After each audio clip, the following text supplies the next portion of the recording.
제가 처음 그림을 시작했을 때, 그리고 그림을 포기하고 싶었던 순간의 이유는 딱 하나였습니다. 바로 막막함이었어요. 스케치북을 펼쳐도 뭘 그려야 할지 모르겠고, 선 몇 개를 그어놓고 나면 뭔가 틀린 것 같아서 더 이상 이어서 그릴 수가 없었습니다. 지금은 미술 관련 일을 25년 넘게 하고 있지만 처음에는 저 역시 똑같았습니다. 오늘은 뭘 그리지? 이 다음에는 뭘 그려야 하지? 내가 지금 제대로 그리고 있는 게 맞나? 이런 생각들이 머릿속을 가득 채웠어요. 그리고 결국 손이 멈춥니다. 머리는 복잡한데 정작 아무것도 그리지 못하게 되죠. 여러분도 이런 경험 있으신가요? 스케치북을 펼쳤는데 머리가 하얘지고 손이 멈추고 무엇을 어떻게 해야 할지 전혀 모르겠는 순간 말입니다. 오늘은 그런 막막함을 해결할 수 있는 가장 효과적인 두 가지 방법을 알려드리겠습니다. 이 영상을 끝까지 보신다면 앞으로 그림을 그리다가 막막함이 찾아왔을 때 스스로 해결할 수 있는 방법을 알게 되실 겁니다. 그럼 시작하기 전에 구독과 좋아요 한 번씩 부탁드리고 바로 시작해 보겠습니다. 첫 번째 방법은 바로 블라인드 컨투어 드로잉입니다. 처음 들어보신 분들도 있으실 텐데요. 방법은 아주 간단합니다. 그리려는 대상을 정한 다음 도화지를 보지 않고 오직 대상만 바라보면서 그림을 그리는 것입니다. 예를 들어 자신의 손을 그린다고 해볼게요. 보통 우리는 손을 그릴 때 종이와 손을 번갈아 보게 됩니다. 그런데 블라인드 컨투어 드로잉은 다릅니다. 종이는 절대 보지 않습니다.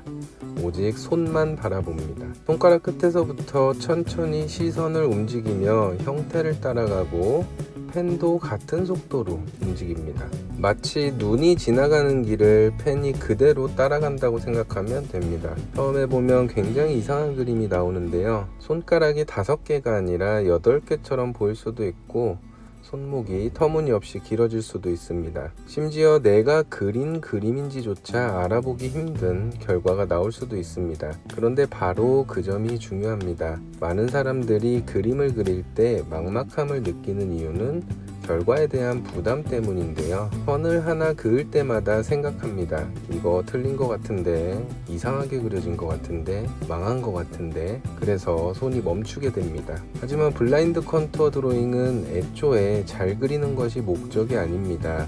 못 그려도 되는 훈련입니다. 아니, 오히려 못 그리는 것이 당연한 훈련입니다. 그래서 마음이 굉장히 편해집니다. 그림이 이상하게 나와도 괜찮습니다. 왜냐하면 도화지를 안 보고 그렸기 때문입니다. 실패에 대한 이유가 이미 존재하는 것이죠. 보통 우리는 그림이 마음에 안 들면 이렇게 생각합니다. 나는 그림을 못 그리나 봐. 하지만 블라인드 컨투어 드로잉에서는 그런 생각을 할 필요가 없습니다. 당연하지, 종이를 안 보고 그렸으니까 이렇게 생각할 수 있습니다. 이 차이가 생각보다 굉장히 큰데요.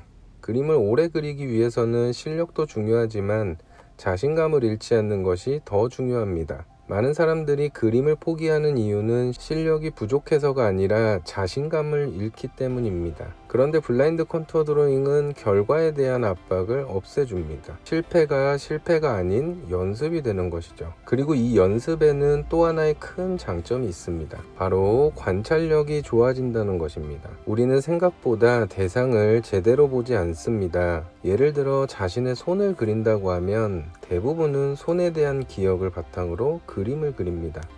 손가락은 이렇게 생겼겠지, 손톱은 이 정도 위치에 있겠지, 관절은 여기쯤 있겠지. 하지만 실제 손은 우리가 생각하는 것과 다릅니다. 손가락 길이도 모두 다르고 관절의 위치도 다르고 손등의 굴곡도 복잡합니다. 블라인드 컨투어 드로잉을 하면 이런 작은 특징들을 강제로 관찰하게 됩니다. 왜냐하면 종이를 볼 수 없기 때문입니다. 오직 대상만 봐야 하니까요. 평소에는 지나쳤던 형태들이 눈에 들어오기 시작합니다. 손가락이 생각보다 휘어 있다는 것, 컵의 손잡이가 완벽한 원이 아니라는 것, 얼굴의 좌우가 완벽하게 대칭이 아니라는 것, 이런 것들을 발견하게 됩니다. 결국 그림 실력은 손기술만으로 늘지 않습니다. 관찰력이 함께 성장해야 합니다. 잘 보는 사람이 잘 그립니다.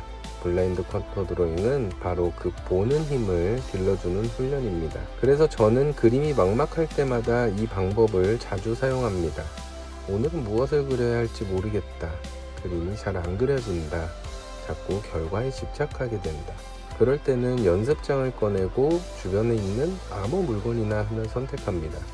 그리고 5분만 블라인드 컨투어 드로잉을 해보세요. 여러분의 손, 컵, 마우스, 키보드, 안경 무엇이든 좋습니다. 결과는 중요하지 않습니다. 잘 그렸는지 못 그렸는지도 중요하지 않습니다. 중요한 것은 그림을 계속 그리고 있다는 사실입니다. 막막함은 대부분 멈춰 있을 때 커집니다. 하지만 손이 움직이기 시작하면 막막함은 점점 작아집니다. 그래서 그림이 막막한 날일수록 완벽한 그림을 그리려고 하지 마세요. 대신 블라인드 컨투어 드로잉으로 부담 없이 선을 움직여 보세요. 그러면 어느새 자신감은 조금씩 돌아오고 관찰력은 성장하고 멈춰있던 손도 다시 움직이기 시작할 것입니다. 두 번째 방법은 모든 대상을 동그라미, 세모, 네모 안에 넣어서 그리는 것입니다. 이게 무슨 말일까요?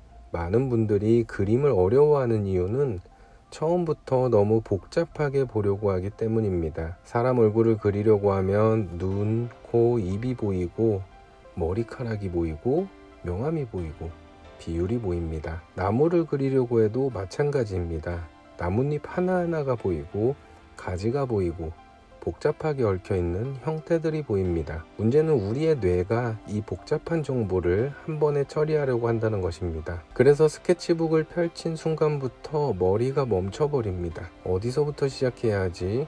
비율이 맞는 건가? 이렇게 그리면 이상한 것 같은데, 이런 생각들이 계속 떠오르죠. 그런데 사실 그림을 잘 그리는 사람들은 처음부터 복잡한 형태를 그리지 않습니다. 여러분이 좋아하는 작가의 작업 과정을 보면 대부분 비슷합니다. 처음에는 아주 단순한 도형 몇 개로 시작합니다. 사람 얼굴은 동그라미 하나, 몸통은 네모 하나, 팔과 다리는 기다란 원통이나 막대기, 동물도 마찬가지입니다. 강아지를 그린다면 몸통은 네모, 머리는 동그라미, 귀는 세모로 생각합니다. 자동차도 마찬가지인데요. 복잡한 자동차를 처음부터 그리는 것이 아니라 커다란 네모 하나 안에 넣고 시작합니다. 건물도 네모, 컵도 원기둥, 사과도 동그라미. 결국 세상에 존재하는 거의 모든 물체는 동그라미, 세모, 네모라는 기본 도형으로 단순화할 수 있습니다. 여기서 중요한 것은 잘 그리는 것이 아닙니다. 단순하게 보는 것입니다. 막막함은 대부분 복잡함에서 시작됩니다. 그런데 복잡한 대상을 단순한 도형으로 바꾸는 순간 갑자기 할 일이 명확해집니다. 예를 들어 고양이를 그린다고 생각해 봅시다. 고양이를 그대로 그리려고 하면 막막합니다. 하지만 머리는 동그라미, 몸통은 타원, 귀는 세모 이렇게 바꾸는 순간 시작할 수 있게 됩니다. 그 다음에는 어떻게 할까요? 도형을 조금씩 수정하면 됩니다. 동그라미를 고양이 얼굴 형태에 맞게 조금 변형하고, 세모를 귀 모양에 맞게 다듬고, 몸통의 타원을 자연스럽게 연결해 주는 것입니다. 즉 처음부터 완성된 그림을 그리는 것이 아니라 도형을 점점 구체화하는 것입니다. 많은 그림을 시작하시는 분들이 실수하는 부분이 바로 여기입니다. 처음 선 하나를 그을 때부터 완성된 그림을 만들려고 합니다. 그러다 보니 선 하나를 그을 때도 부담이 생깁니다. 하지만 도형 단계에서는 틀릴 것이 없습니다.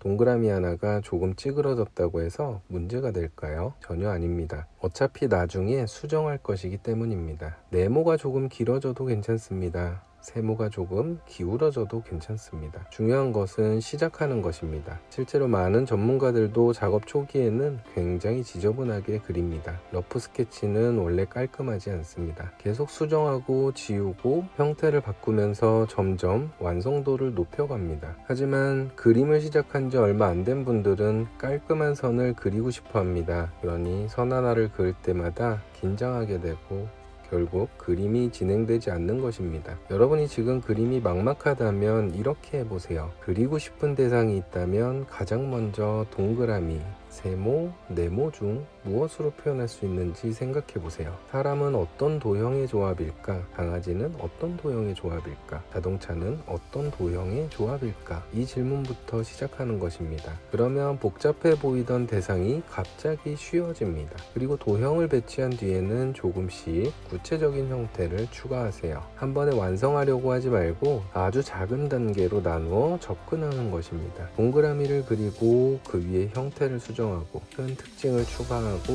작은 특징을 추가하고 마지막에 디테일을 넣습니다. 이 순서만 지켜도 그림을 시작할 때 느끼는 막막함이 놀라울 정도로 줄어듭니다. 왜냐하면 여러분은 더 이상 완성된 그림을 그리는 사람이 아니라 도형을 조금씩 수정하는 사람이 되기 때문입니다. 그림은 사실 재능의 문제가 아니라 과정을 얼마나 잘게 나누느냐의 문제인 경우가 많습니다. 만약 지금 스케치북을 펼쳤는데 무엇을 그려야 할지 모르겠고 어디서부터 시작해야 할지 모르겠다면 완성된 그림을 그리려고 하지 마세요. 대신 동그라미 하나를 그려보세요.